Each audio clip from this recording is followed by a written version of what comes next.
हमारे पास आओ ना, अभी हम ले रहे हैं। अरे क्या ले रहे हो?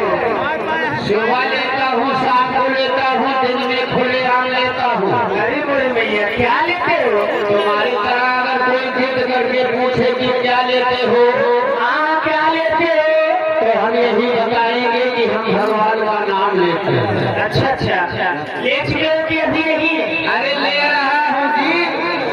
अभी ले रहे हो? जी हाँ। मेरे पास आने और थोड़ा से लिया। अगर तुम्हारे पास आने की बात है तो मैं लेते हुए आ रहा हूँ। कहना है मैडम? क्या कहना है जी? यह जन भैया आए के करिया तीनों का खाने को टुकड़ा, देने को भूख और लेने को हर